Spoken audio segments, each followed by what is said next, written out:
मंचावर आमंत्रित करतो. कृपया त्यांनी मंचावर आपलं स्थान ग्रहण करावं.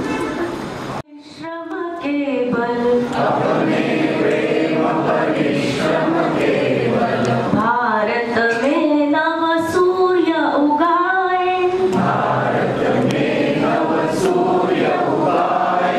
जाग रहा है जनगणमन,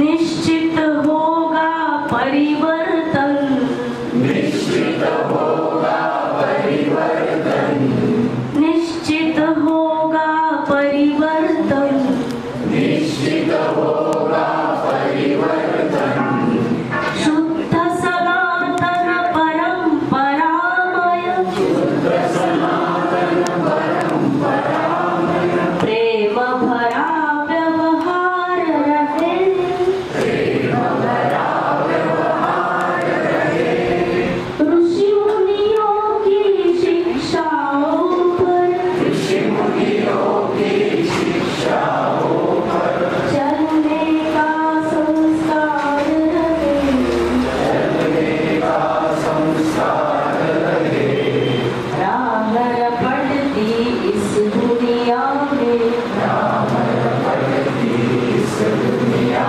में, कुल कुटुंब का संरक्षण, कुल कुटुंब का संरक्षण, निश्चित होगा परिवर्तन, निश्चित होगा परिवर्तन, सब समाज अंगांग परस्पर, सब समाज अंगांग परस्पर, छुआछूत लवलेश न हो, छुआछूत लवलेश न हो, प्रीति रीति भर गहन सभी में, प्रीति रीति भर गहन सभी में, प्रीति रीति गहन सभी में, प्रीति रीति भर गहन सभी में, भेदभाव अवशेष न हो, भेदभाव अवशेष न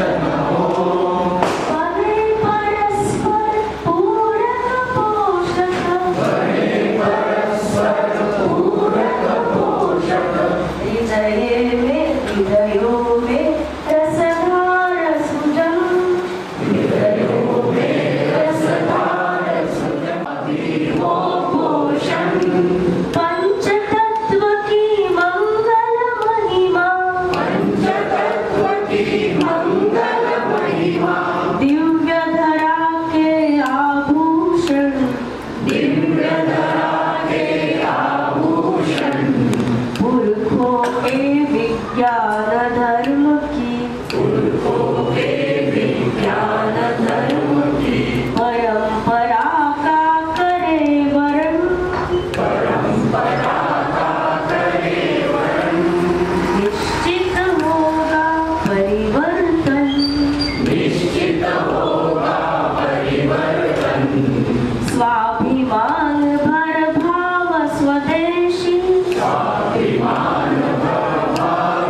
स्वदेशी, स्वत्वबोध काले आधार, स्वत्वबोध काले आधार, परहित ध्यान परस्पर पूरक, परहित ध्यान परस्पर पूरक, जन जीवन का शिष्टाचार, जन जीवन का शिष्टाचार, विश्व मंच पर भारत माँ के, विश्व मंच पर भारत माँ के, यश की हो अनुगुंज सघन, यश की हो अनुगुंज सघन, निश्चित होगा परिवर्तन, निश्चित होगा परिवर्तन. उपस्थित आहेत माता भगिनी आणि बंधुवर्ग सगळ्यांना अभिवादन.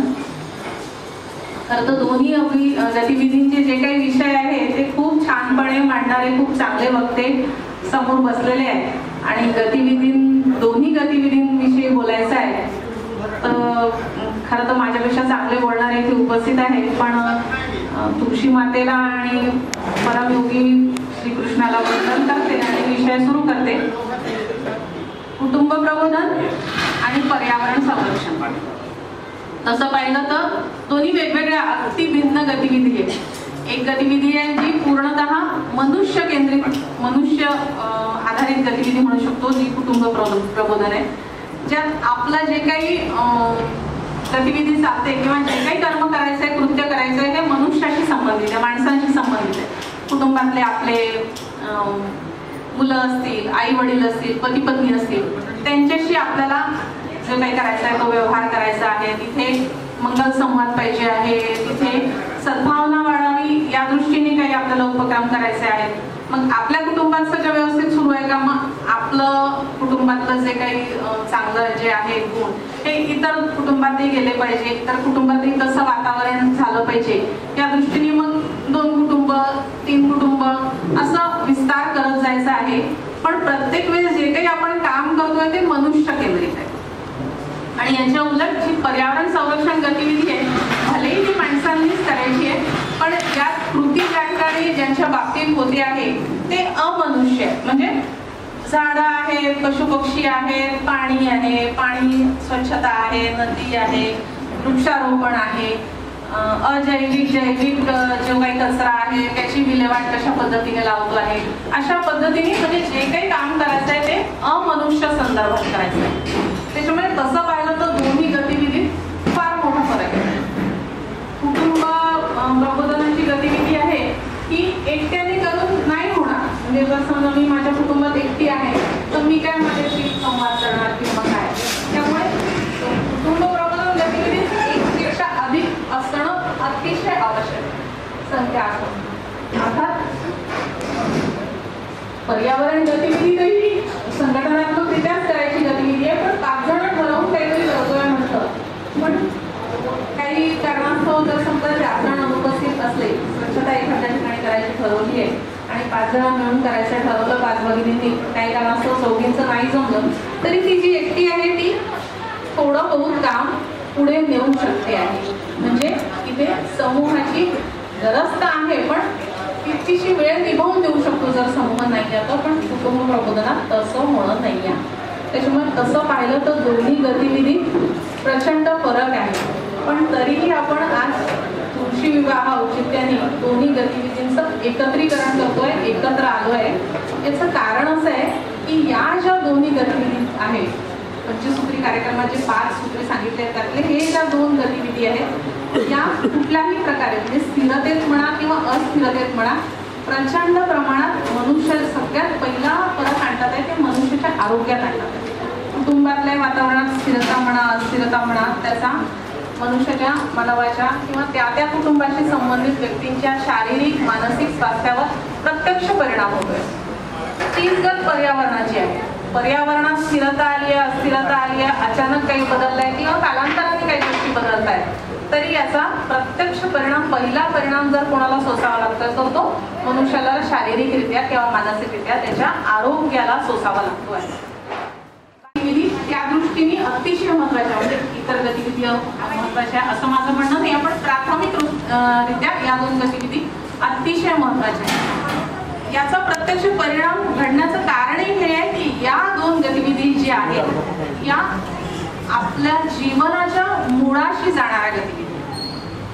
जेव्हा आपण जन्म घेतो एखाद्या ठिकाणी त्यावेळेस आपलं मूळ हे आपलं कुटुंब आहे. आपली नाळ पहिल्यांदा जी जोडली जाते ती कुटुंबातील सदस्यांशी जोडली जाते. आता हे मूळ जितकं शक्तिशाली असेल, बळकट असेल, सक्षम असेल आहे, निरोगी असेल आहे, तितकं हे जन्मजात बालक आहे, नवजात बालक आहे, याचा विकास सुद्धा खूप चांगल्या पद्धतीने होणार आहे.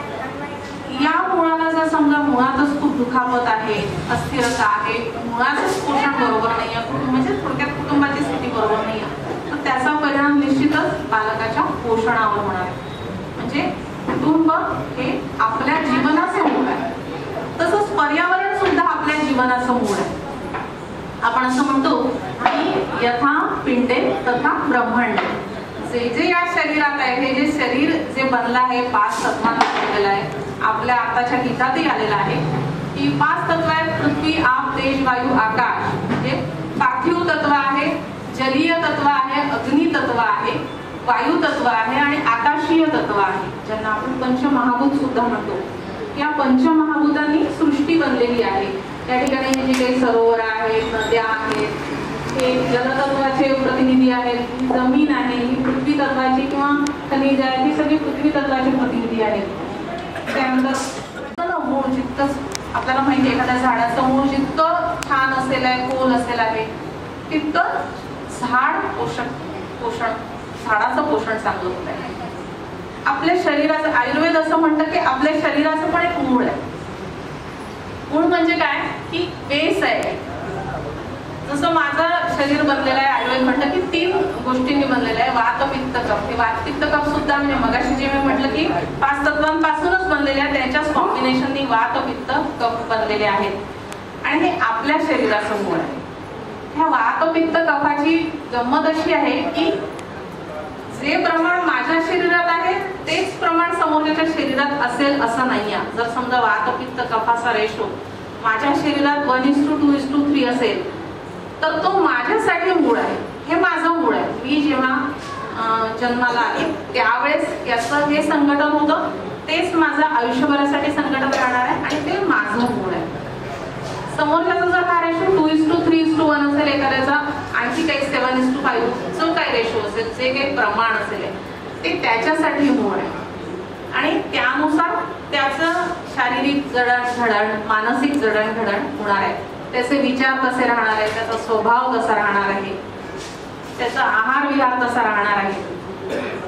माझं एक मूळ आहे, त्यानुसार माझा आहार विहार राहणार आहे. समोरच्याचं जे मूळ आहे त्याच्यानुसार त्याचा आहार विहार राहणार आहे. मागे विचार सुद्धा राहणार आहे, वागण्याची पद्धत सुद्धा राहणार आहे. मागे याच सभागृहात आपण नवविवाहित दाम्पत्यांसाठी या वातपित्त कफामुळे त्यांच्या वागण्यात कसे कसे बदल असतात किंवा कसे कसे एका प्रकृतीचे लोक वेगळे वेगळे वागतात, अशा पद्धतीचे छान कार्यक्रम आयोजित केला होता.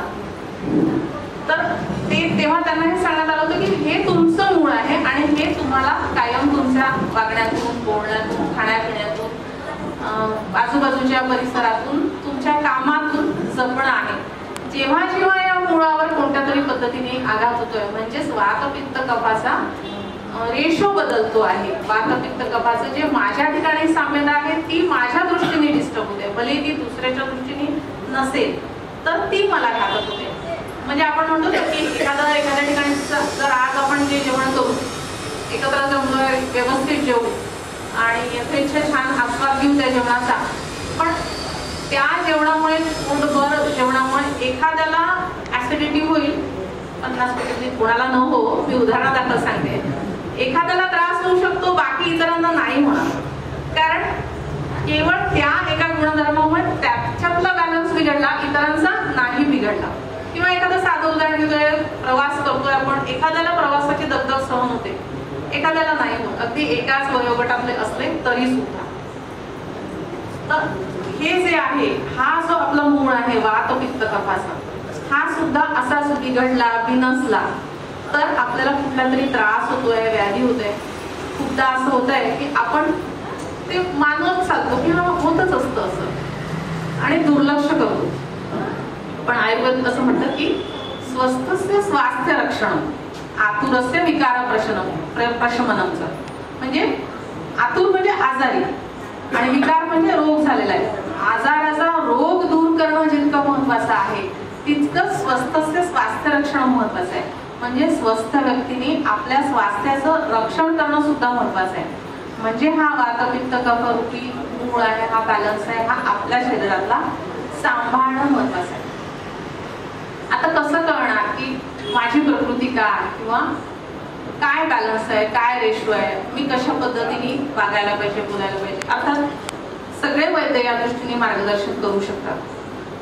पण आज एक उपकरण पण अवेलेबल झालाय. म्हणजे जसं आपण ब्लड प्रेशर तपासतो, माझं इतका, यांचं इतका, त्यांचं इतका, ब्लड शुगर तपासतो, हिमोग्लोबिन तपासतो, हो ना, आणि मग सहज कम्पेअर करतो की माझं कमी आहे, याचं जास्त आहे, किंवा पहिले माझं असं होतं 2 वर्षापूर्वी मला काहीच नव्हतं आणि आता अचानक बीपी वाढलाय वगैरे, अशा पद्धतीने. म्हणजे न्यूमरिकल पॅरामीटर्सवर आपण या गोष्टी तपासतो आणि न्यूमरिकल पॅरामीटर्स नेहमी आपल्याला अपील होतात किंवा मान्य होतात. हो ना, मी जर समजा म्हटलं की तुमच्यातलं वाद ना मुळात 30% आहे पण आता तो 40% झालाय, 50% झालाय, तर मग एकदम हो खरंच माझा वाद पाडला आहे, आपल्याला पटेल आहे. तर सुदैवाने असं उपकरण आता अवेलेबल झालेलं आहे.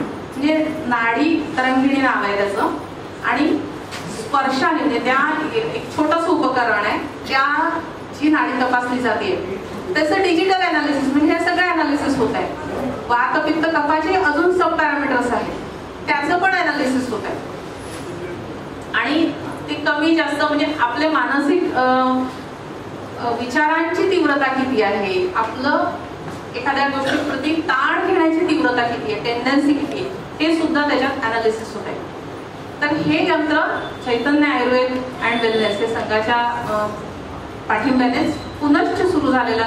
जसं 20 वर्षापासूनच सुरू होतं पण कोविडच्या काळात बंद पडलं आणि पुन्हा आयुर्वेद प्रकल्प आयुर्वेद दवाखाना ओपीडी लेवलवरच सध्या सुरू आहे. पंचकर्म आणि ओपीडी प्रसाद नगर येथे. तर तिथे हे नागपुरात आपल्याकडेच पहिल्यांदा अवेलेबल आहे. एका IITN हे बनवलं आहे आणि 2021चा बेस्ट स्टार्टअप पुरस्कार या यंत्राला मिळालेला आहे. आणि मन की बात मध्ये मोदीजींनी या यंत्राचा उल्लेख केलेला आहे. सध्या असेच अनेक जण यंत्रातून आपलं मूळ, आपली प्रकृती, आपलं पर्सेंटेज आणि डिजिटल सगळं म्हणजे न्यूमरिकल येत असतात अनेक जण. सध्या ते नुसतंच अनालिसिस निशुल्क. तर एक व्यक्ती मागच्या आठवड्यात माझ्याकडे आले होते. म्हणजे जसं आपण म्हणतो ना की कुटुंबातल्या गोष्टींनी पटकन मनावर परिणाम होतो. हो ना, म्हणजे कुटुंबात काही वाद झाला असेल, काही दुःखाची घटना घडली असेल, काही आनंदाची सुद्धा घटना घडली असेल तर पटकन मनावर परिणाम होतो. पर्यावरणाचा तितक्या पटकन मनावर परिणाम होतो का? एकदम नाही मान्य करणार आपण. म्हणजे जसं माझ्या घरी कोणीतरी आजारी येतो मला पटकन जाणवेल, माझ्या घरी कोणाला बक्षीस मिळालं तर तितक्याच छान मला आनंद होतो. पर्यावरणाने होतो नाही असं नाही, पण कुटुंबाने पटकन होतो असं आपण मानतो, इमिजिएट.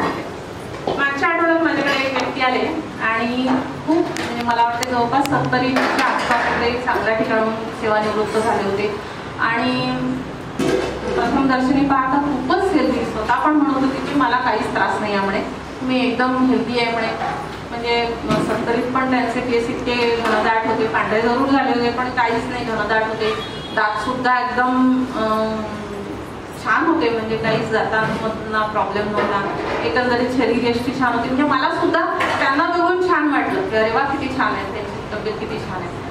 आणि ते नाडी तरंगिणीने आम्ही त्यांचं तपासलं, सगळे पॅरामीटर्स नॉर्मल आले. पण प्रोन टू स्ट्रेस लेवल एक फॅक्टर आहे त्याच्यात, म्हणजे ताण घेण्याची तुमची टेंडन्सी ही जवळपास 50%च्या खाली यायला पाहिजे. वयानुसार कमी जास्त चालता येईल. ती त्यांची काहीतरी 60-70% आली. मला अनपेक्षित होतं.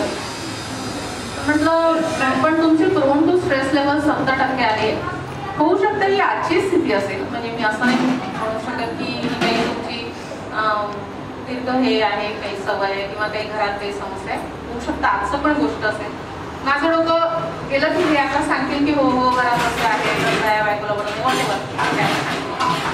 ते मला म्हणाले की एक इथे राजकीय फंडातून काहीतरी गार्डन होतं, त्याची ते रोज देखभाल करायचे, झाडांकडे लक्ष द्यायचे. आज काही कारणास्तव माझं तिथे जाणं झालं नाही. मी झाडांना भेटलो नाही, त्यांना पाणी घातलं नाही, माझी त्यांची आज भेटच झाली नाही आणि मला ते कुठेतरी मनात आहे. आणि त्याच्यामुळे हा माझा पहा म्हणजे स्ट्रेस लेवल जास्त आला. मी म्हटलं पहा, मी आश्चर्य, मला त्यांना पण आश्चर्य वाटलं की इतकुशा गोष्टीने इतकं काही परिणाम होईल का.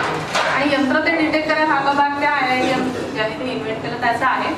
पण सांगायचं तात्पर्य हे की कुटुंब, पुन्हा आपण विषयाकडे येऊ, म्हणजे आयुर्वेदाकडे गेलो तो म्हणजे मी बघताय तर जाणं अपेक्षित आहे ते.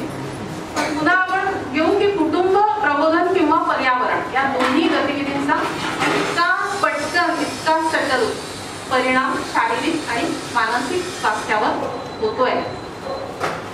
तर माझं सगळ्यांना हेच म्हणणं आहे की आपण सगळे कार्यकर्ते आहोत. समोर जाऊन आपण हा विषय मांडत असतो की कुटुंब प्रबोधन करायचं, म्हणजे 1, 2, 3, 4, 5 या सगळ्या गोष्टी केल्या पाहिजे. पर्यावरण गतिविधी आहे त्याच्यातही 1, 2, 3, 4, 5 या सगळ्या गोष्टी केल्या पाहिजे. पण प्रत्येकाला आवर्जून हे पण सांगावं लागणार आहे की या 2 गोष्टी तुम्हाला तुमचं आयुष्य मुळाशी जोडण्यात मदत करणार आहे, तुमचं स्वास्थ्य टिकवण्यात मदत करणार आहे. आयुर्वेदाच्या भाषेत सांगितलं झालं तर तुमचं जे बेस आहे वात पित्त कफाचं हे समतोल साधण्यात मदत करणार. तर अशा दृष्टीने हे खूप महत्वाची या 2 गतिविधी आहेत. मुहूर्त तर नाही खरं तर इतकं विषयांतर करावं असं वाटत नव्हतं, म्हणजे आयुर्वेदावर जाणं किंवा हे अपेक्षित होतं की मी केवळ आणि केवळ या 2 गतिविधीवर बोलायचं. पण काल असंच काय बोलावं असा विचार करत होती आणि त्याच्या आधी नुकतीच नानक देवजींची एक गोष्ट वाचली की गुरु नानक देवजी आपल्या शिष्य परिवारासोबत जात असतात, प्रवास करत असतात एका गावातून दुसऱ्या गावात. आणि एका ठिकाणी त्यांचं खूप छान स्वागत होतं, खूपच म्हणजे सगळं फारच छान. आणि निघताना त्या तिथल्या गावकऱ्यांना ते म्हणतात की तुमचं स्थलांतर हो, तुम्ही इथे राहू नये, तुमचं गाव उजाड पडो किंवा तुम्हाला इथून बाहेर निघण्याची वेळ येऊ. शिष्यांना फार आश्चर्य वाटलं, इतकं छान स्वागत झाल्यानंतरही नानक देवजींनी असं म्हणावं गावकऱ्यांबद्दल. पण नानक देवजी ते जाऊ दे पुढे गेले, दुसऱ्या गावात गेले. दुसऱ्या रात्री तिथे काही नाही, त्यांच्याजवळ नानक देवजींजवळ जे काही सामान होतं तिथल्या गावकऱ्यांनी लुटलं, चोरलं, त्यांना त्रास दिला, त्रास झाला. ते अतिशय म्हणजे त्यांना वेदना झाल्या. निघताना नानक देवजींनी गावकऱ्यांना प्रतिशब्द उच्चारले, आशीर्वाद दिला की तुम्ही इथेच बसले राहो, तुम्हाला ही गाव सोडायची वेळ नाही हो. आणि नानक देवजी निघून गेले. आता जो शिष्य होता तो फार म्हणजे एक शिष्य त्यातला फारच अस्वस्थ झाला की पहिल्या ठिकाणी असं म्हटलं जिथे छान स्वागत झालं आणि दुसऱ्या ठिकाणी असं म्हटलं. तर त्यांनी न राहून तिसऱ्या दिवशी विचारलं की तुम्ही असं का म्हटलं. तर ते म्हणाले की जे पहिलं गाव होतं त्यातले सद्गुण विचारी, चांगले विचारी लोक होते आणि ते जर तिथेच तुंबून राहिले असते तर चांगला विचार बाहेर पडला. म्हणून त्यांना बाहेर पडण्याचा मी हे दिला की तुम्हाला इथून बाहेर पडावं लागेल तर हा चांगला विचार बाहेर जाईल. आणि दुसऱ्या गावातले लोक होते ते कुटील विचारांचे होते, असा विचार बंदिस्त राहणंच योग्य आहे. म्हणून मी त्यांना म्हटलं की त्यांच्या प्रती म्हटलं की तुम्हाला कधी इथून बाहेर पडायची वेळ येऊ नये, कारण हा विचार पसरावा असं मला वाटत नव्हतं. आता जेव्हापासून प्रसादनगरचा प्रकल्प सुरू झालाय, मी नितीनजींनाही म्हटलं की आज पहिली वेळ असेल की मी असं काहीतरी म्हणजे कुठेतरी बोलायला जायचं आहे म्हणून उपडीत अनुपस्थित आहे. पण मग नानक देवजींचीच ती गोष्ट होती की कधीतरी बाहेर पडावं लागेल तर मग मी या दवाखान्यात काय छान आहे, काय नवीन आपल्या नागपुरात आलेलं आहे ते तुम्हाला सांगू शकेल आहे. आणि म्हणून थोडंसं विषयांतरही केलं. मूळ गोष्ट हीच आहे की कुटुंब प्रबोधन आणि पर्यावरण गतिविधी आणि औचित्य आहे तुळशी विवाहाचं. मी पुन्हा जसं सुरुवातीला म्हटलं की एक मनुष्य केंद्रित गतिविधी आहे, एक अमनुष्य केंद्रित गतिविधी. विवाह संस्था ही पूर्णतः मनुष्य केंद्रित संस्कार आहे. आणि तुळस म्हणा किंवा आपण भगवंत वेगळ्या स्तरावर आहे, आपण त्याला अमनुष्य असं म्हणू शकत नाही. पण तुळस म्हणा ही एक अमनुष्य गोष्ट आहे आणि ह्या दोघांचाही समन्वय म्हणजे फक्त तुळशी विवाह हेच एक होऊ शकतं. तुळशी विवाह प्रतिकात्मक म्हणू शकतो. म्हणजे जर समजा आध्यात्मिक संदर्भ त्याचे घेतले तर बरेच देवी भागवत आणि बरेच गोष्टी आहेत की अमुक शंखचूड राक्षसाची पत्नी होती वृंदा. हा राक्षस अतिशय शूर होता आणि राक्षस होता पण शूर होता आणि त्याचं काही पारिपत्य होत नव्हतं. मग त्याचं कारण कळतं की हिची पतिव्रताची शक्ती त्याच्या मागे असल्यामुळे त्याचं पारिपत्य होत नाही. विष्णूंनी तिची पातिव्रत्य चालाखीने हे केलं, हरण केलं आणि असं वगैरे सगळं.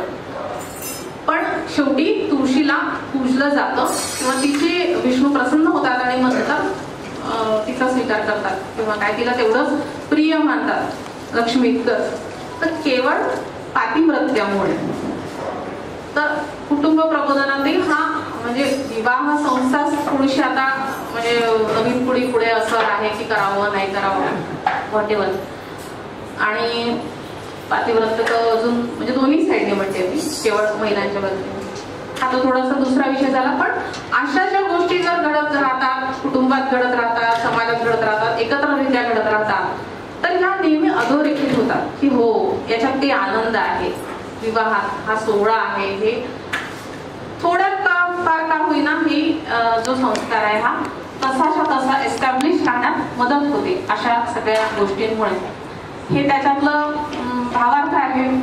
आणि तुळसच का तर बाकी सुद्धा झाडांना आणि वेगवेगळ्या ठिकाणी पूजलं जात आहे. वडाला वेगळ्या अर्थाने पूजलं जाते. वृक्ष आहे म्हणजे आपण नीट पाहिलं तर वृक्ष आणि छोटं झाड ज्याला क्षुप म्हणतो छोटं, त्या सगळ्या रेंजचे वनस्पती जे आहेत हे पूजनीय आहेत. हे आपल्यासाठी लाभाचे आहे.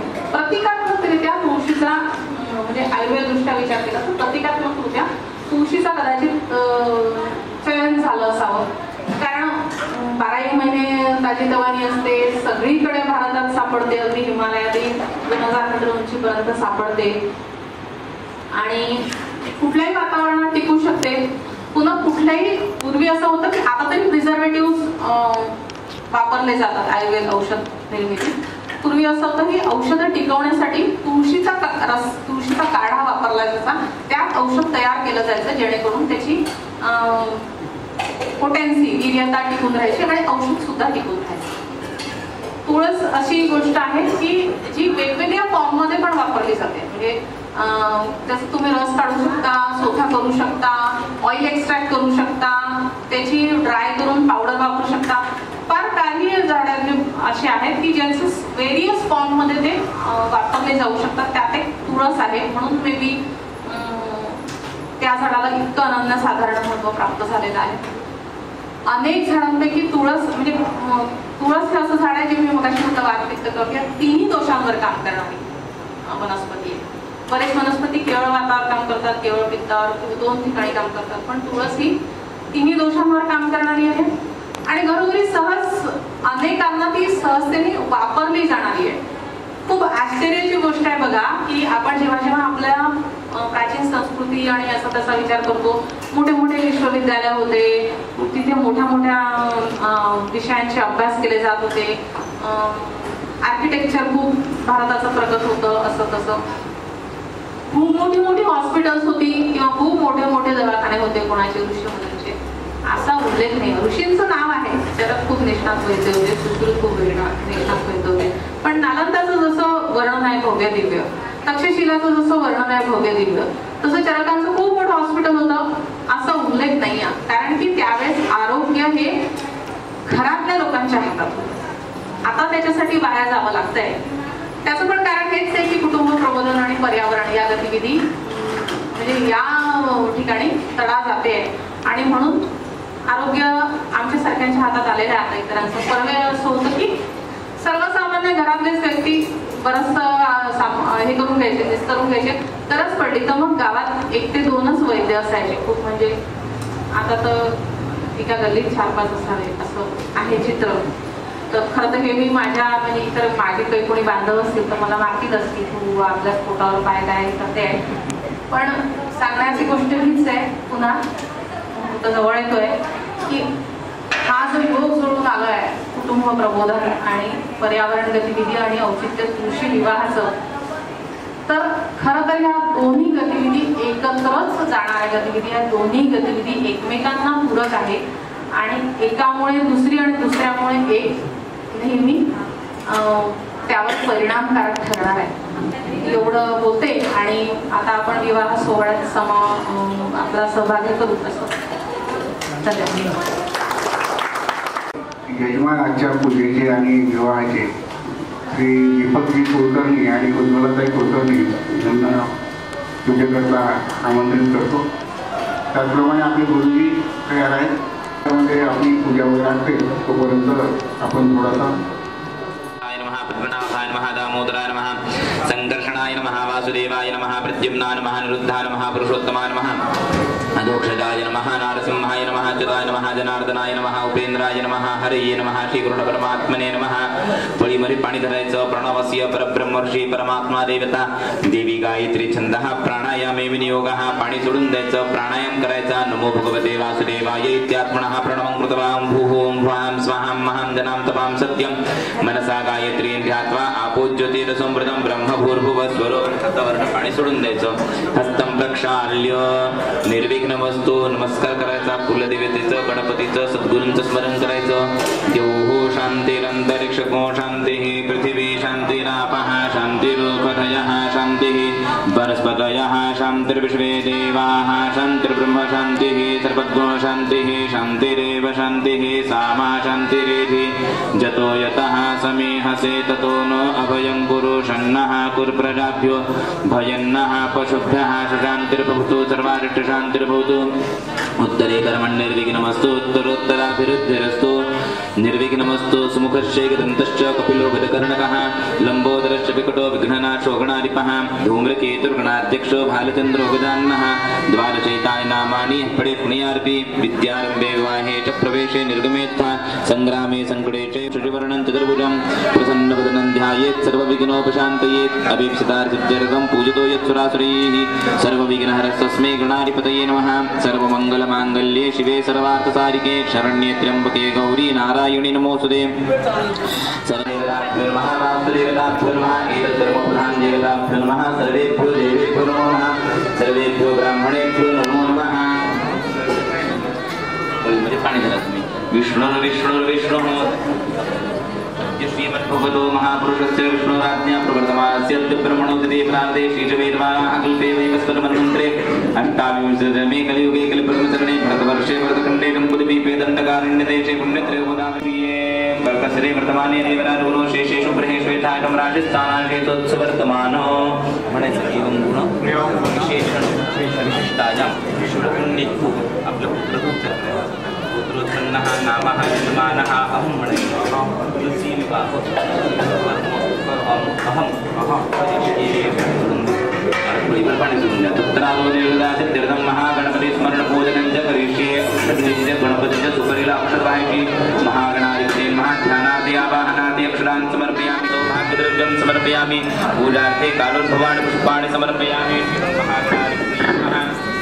पुरपत्रं समर्पयामि खण्डत्रोहन्ते परुगः परुगत्परि एवानो दुर्विप्रतनु सहस्रेशते च दुर्वाङ्कुरपत्रं समर्पयामि रक्तपुष्पं समर्पयामि महागणाधिपतये नमः प्रार्थना पूर्वकं नमस्करोमि विद्यं समर्पयामि ओं प्राणाय स्वाहा पानाय स्वाहा व्यानाय स्वाहा उदानाय स्वाहा समानाय स्वाहा ब्रह्मणे नमः नैवेद्यं समर्पयामि कैविड्यावरती थिंबरपाणी सुगंधायचं मुखवासार्थे भोगिफलतांबूलं समर्पयामि कृताया पूजाया सद्गुण्यार्थे तादृक्षणान् समर्पयामि प्रार्थना पूर्वकं नमस्करोमि नमस्कार करायचा गणपतीची प्रार्थना करायची विघ्नेश्वराय वरदाय सुरप्रियाय लंबोदराय सकलाय जगद्धिताय नागाननाय सत्यज्ञघोषिताय गौरीसुताय गणनाथ नमो नमस्ते लंबोदर नमस्तुभ्यं सततं मूलप्रियं निर्विघ्नं कुरु मे देव सर्वकार्येषु सर्वदा प्रार्थना पूर्वकं नमस्करोमि पळीवर पाणी ताम्रमेले सोडून ध्यानं समर्पयामि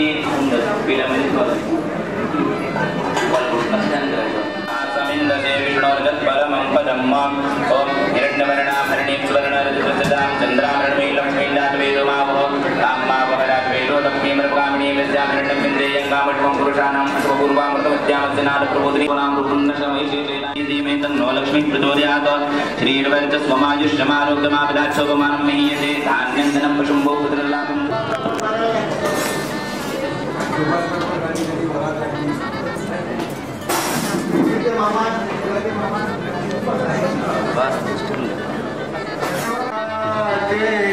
खच करून घर ठेवा सुंदर स्वच्छ पावन कापडी पिशवी सदा जवळ असू द्या जाता बाहेर आपण पाणी शुद्ध हवाई शुद्ध करूया करूया सदा मंगलम दामोदर शुभमंगल सावधान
पोटात हे सारे आळू सारे काय ते करवडू नागरिक मी भारताचे होईल देश महान मग म्हणू कोर्या सदा मंगलम राधा दामोदर शुभमंगल सावधान तदेव लग्नम सुखिनम तदेव ताराबलं चंद्रबलं बलं विद्याबलं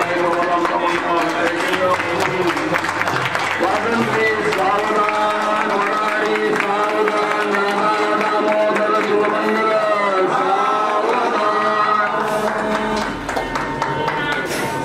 देवीला अलंकार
मंगलमूर्ति दर्शन मात्रे मान स्मरणे मात्रे मन कामना पूर्ति जय देव रत्न भजित पराकृत गौरी कुमारा चंदनाची ओटी कुंकुमकेशरा हिरे जडित मुकुट शोभतो परा रुंदन तेनो पुरे चरणी घागरिया जय देव जय मंगलमूर्ति होती मंगलमूर्ति दर्शन मात्रे मन स्मरणे मात्रे कामना पूर्ति जय देव लंबोदर पीतांबर फणिवर बंधना सरळ सुंद वक्र तुंड त्रिनयना सादरा माता वटपाहे सदना संकटी पावावे निर्वाणी रक्षावे सकल वंदना जय देव जय मंगलमूर्ति होती मंगलमूर्ति दर्शन मात्रे मन स्मरणे मात्रे मन कामना पूर्ति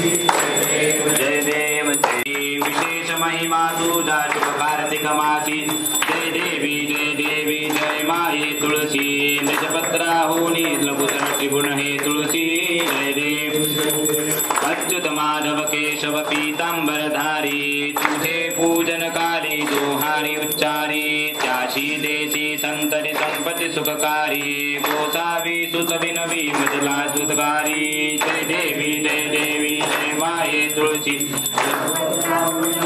त्रिगुण हे तुळसी जय देवी उवाळू आरती मदन गोपाळा श्याम सुंदर गळा वै जयंती माळा चरण कमळ जाचे मारा गज वज्राभूषणे विकार जय देव उवाळू आरती मदन गोपाळा श्याम सुंदर गळा वै जयंती माळा जय देव नासिक ते ब्रह्माचर्य स्थान ध्यात्री पादे क्रोभे श्रीवत्सल चान वाळू आरती मदन गोपाळा श्याम सुंदर गळा वै जयंती माळा कमळ पादयाची कोटी बदले मनमाचे वाळू आरती मदन गोपाळा श्याम सुंदर गळा वै जयंती माळा जळती मुकुट जाते जेची व्यापार तेने कदले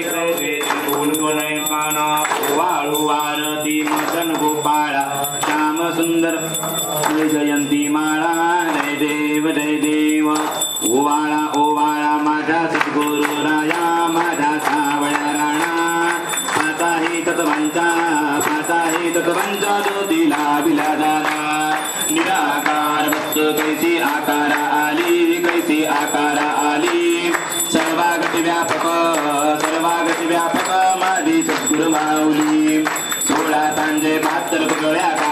चली हरिणे कायारंचली नवकडिकांचा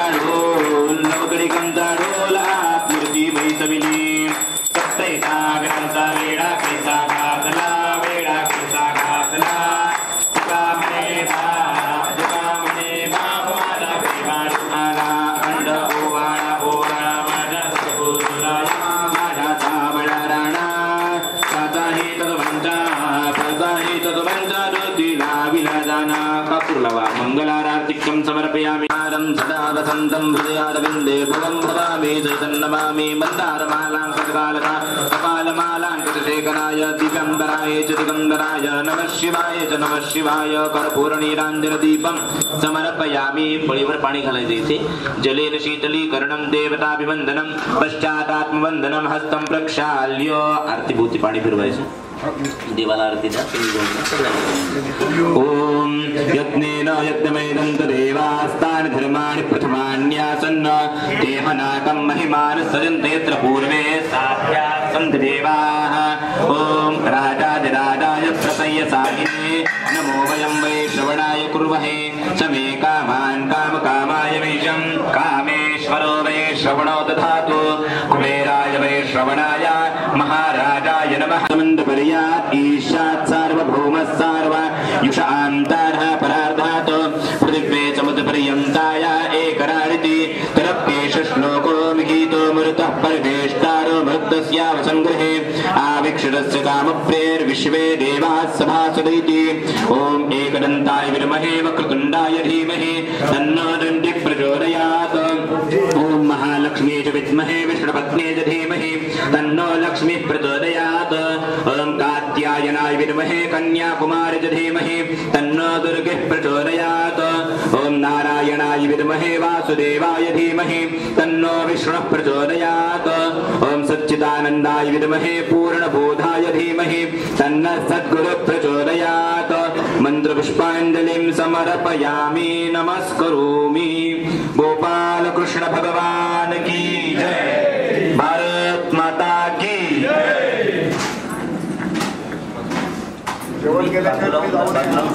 तीन प्रदक्षिणा करून घ्या. या निकाले बाबांनी तुम्हारे चरणों में लग जाए तन मन धन मेरा मातृभूमि की सेवा में.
सत्वरी वैभवाला गौरवाला पोचवूया सत्वरी त्यागमय आनंदमय हा झुंजवू समरांगणी हा उंचवू तारांगणी सिंधुला ओलांडुणी हा दश दिशांना भेदुनी अरुण ध्वज हा विजयशाली रोम ब्रह्मांडावरी अरुण ध्वज हा विजयशाली रोम ब्रह्मांडावरी त्यागमय आनंदमय हा ध्वज उभा स्तंभावरी शुभंकर अग्निज्योती मंगला शोभेवरी त्यागमय